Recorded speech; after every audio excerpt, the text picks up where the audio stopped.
Let's make this raw file look awesome in Lightroom, giving it this dark black look. As always, feel free to follow along by downloading the raw file from the link in the description of the video, and now let's begin. First off, we need to apply denoising because this was shot at a rather high ISO and we are going to apply some heavy editing. Go into the details tab, click the denoise checkbox, and Lightroom will do all the work for you. Alright, that's looking much cleaner. Now before we start with the cool stuff, we have to get rid of a few distracting objects in this image. This really isn't fun, but we have to do it. So let's click on the remove tool up here. Then we want to click on the remove mode, make sure to use generative AI. And now let's take out a few of these objects. I'm going to start with the branches on the left side. So I'm just going to roughly brush over them. Make sure to include everything of these objects to nicely clean them up. Once I have selected a bunch of objects, let's click on remove and hope Lightroom will not mess this up. That's looking pretty good. It's also very important to do that at the start of the editing. Otherwise, if you remove objects using the generative AI towards the end of the Lightroom editing process, you might end up with strange things being added through this remove tool. Of course, we could clean up a little more precisely here, but I want to keep this video rather short, so let's continue with the basic adjustments. What you can see on this shot, it's super hazy. All I need to do in regards of the global exposure adjustments is to simply bring up the dehaze to fix this ugly haze. So let's raise it quite a bit like this. And instantly we get a much cleaner image. The dehaze works really great on this shot. Alright, I also want to increase the texture, just giving this shot a little more sharpness. And I'm going to bring down the vibrance a bit, because the colors are a little too strong for my taste for now. Also, you can see the white balance seems to be a bit off, so let's work on that as well. I think I'm going to bring down the temperature here, just a notch. I'm going to fix the colors later on, I think, with a bit of masking. But I also want to change the profile from Adobe Color to Adobe Standard. This will also help a bit reducing the saturation of all these color tones. It will also help reduce the contrast, which will give us more control over the contrast. But that's about it for the basic adjustments. We can compare the image to before real quick, and you can see a huge transformation already because of the dehaze only.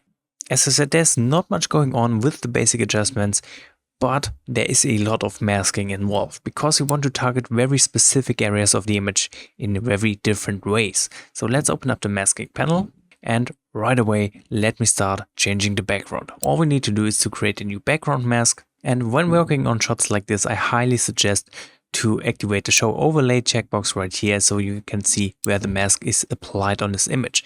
This will help us identify some problematic areas, like the mask is overlaying the bird in the center, which we of course don't want. So I'm going to subtract the brush, and I'm just going to clean up this mask right here. Now the bird's legs are also included in that background mask. If you want to be really precise, we have to zoom in. Then we're gonna go back into the masking menu, and we're also going to subtract the brush, just cleaning up the legs right here. We have put a lot of work into this mask. The benefit is we can use it many more times, so we're going to save some time with the other upcoming masks. Before I do anything with the background, I'm going to right click on the mask and let's click on duplicate mask 1. So we're having a duplicate right here, which we can use later on.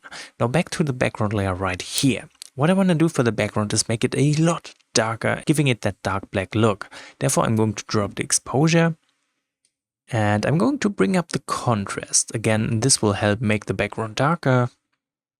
Let's also bring down the temperature, introducing a very soft blue look to the background. And I'm going to bring down the texture all the way, which will give everything in the back a much softer look. I'm also going to bring down the clarity for that purpose like this.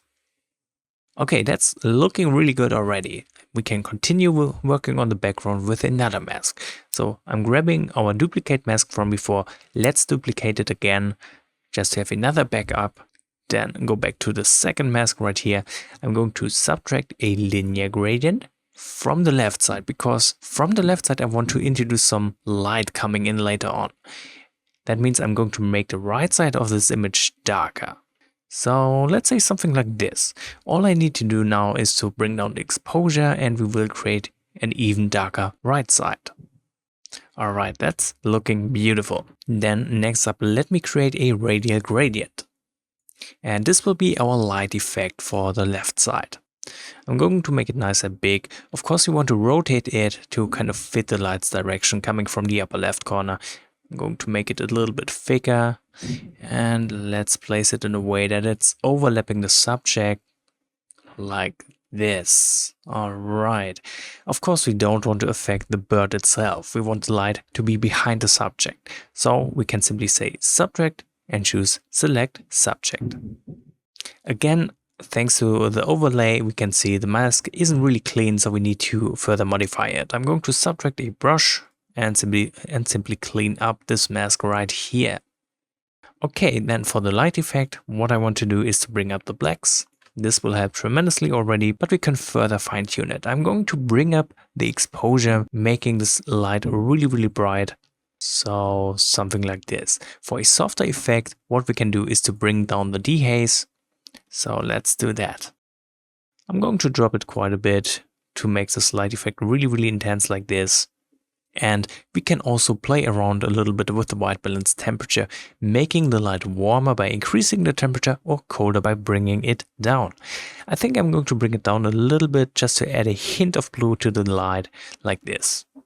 Okay, of course we can also work on the subject. Let's go back to the duplicate mask right here. Again, I'm going to duplicate it, so right click on this mask. This time I'm clicking on duplicate and invert mask because I want to work on the subject. And just like that, we have created the perfect mask for that. For the subject, I want to bring up the contrast, giving it some more pop. I'm also going to bring up the texture, making it a little richer in detail. And let's bring up the clarity as well. Alright. Now I do think those red tones of this bird are a little strange. I want to target them. So let's use a color range mask right here. And let's click right in those red tones. That's looking like a good selection. I want to still clean it up because there are things selected in the bottom area. So let's simply subtract a linear gradient with which we can get rid of the selection at the bottom.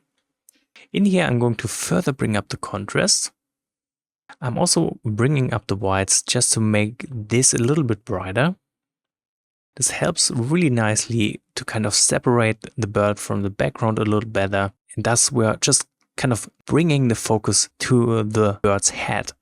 I'm also going to bring up the tint just to adjust the colors. I think that looks better. And we can bring up the saturation a bit so the colors do look nicer this way. Another very important thing is the eye. So let's focus on that. For this, we need to zoom in a bit. So first off, let's go a little closer like this. And we want to use a brush. Make sure the brush size is rather small, and I'm just going to paint over the eye. Again, the overlay effect will help show us where the mask is applied, like that. Now the eye is very important, so there are many changes applied to it. I'm going to start by increasing the exposure, making it brighter. I'm going to bring up the highlights all the way. I'm also going to bring up the whites all the way, again, just to brighten up the eye, giving it kind of a more piercing look. And I can even bring up the texture and the clarity. So like this. The problem with the eye at this point is it has a very white desaturated color, which I don't like. So to change that, I'm going to bring up the temperature, and I'm also going to bring up the saturation. So let's go with something like this. Beautiful. That should be it. And finally, one more thing I want to do. Let's use another subject mask. With this mask, I want to target the bird's body. So I'm going to click on those three dots, choose intersect mask width, and choose a radial gradient. And with this radial gradient, I'm basically covering the bird's lower body like this. Because I think this area could use a bit more punch, so I'm simply going to bring up the contrast. I'm going to drop the exposure very gently. And let's see, we could add a bit more sharpness by bringing up the texture and the clarity. All right, let's also desaturate this part. The colors are a bit too strong. I want to almost have a black and white image here, but that's about it. So that's the image after the masking adjustments, and let's turn off all the masks so you can see the huge difference the masks make. So this was our image from before to after. Much better. Now let's do a little bit of color grading, and we're going to start in the color mixer for that. I want to work on the hue for a moment. Here I just want to bring down the orange hue, which will make the red tones of the bird just a bit more intense. Then let's go over into the saturation tab. I want to bring up the orange tones, as well as the red tones themselves and the yellow tones. Nice. At the same time, I'm going to bring down the blue tones to desaturate everything like this. And let's go ahead, open up the luminance panel. Here I'm going to bring up the orange luminance, which will make the red parts of the bird a bit brighter. I'm going to bring up the yellow luminance for the eye. And I can play around with the blue luminance. I think I want to bring it up a bit because it adds some really nice highlights to this shot. Okay, that's it for the color mixer. Now we have desaturated the shot quite a bit, but I want to bring back a little bit of colors to the shadows. Therefore, I'm going to head into the color grading panel for some split toning. Here, let's click on the shadows, and I want the shadows to feel cold. So I'm going to set up the hue. Let's bring it up to right around here, I guess. And let's bring up the saturation, introducing a very subtle blue tone to the background. Beautiful. Then we can go down into the calibration panel and finalize the colors by bringing down the blue primary hue, just because I like this effect personally. So let's bring it down like this, and let's bring up the saturation. That's it for the colors. Now the only thing left to do is the sharpening. So let's go into the details panel, and I'm going to bring down the radius. I'm going to bring up the details. Then let's hold down the Alt key while applying the masking changes. You can see we can nicely target our subject like this. And then let's bring up the amount of sharpening. And we are done. That's it for editing this dark black looking image. I hope this tutorial was helpful and interesting. If you have any questions left about the editing, let me know in the comments, and thank you so much for watching this video.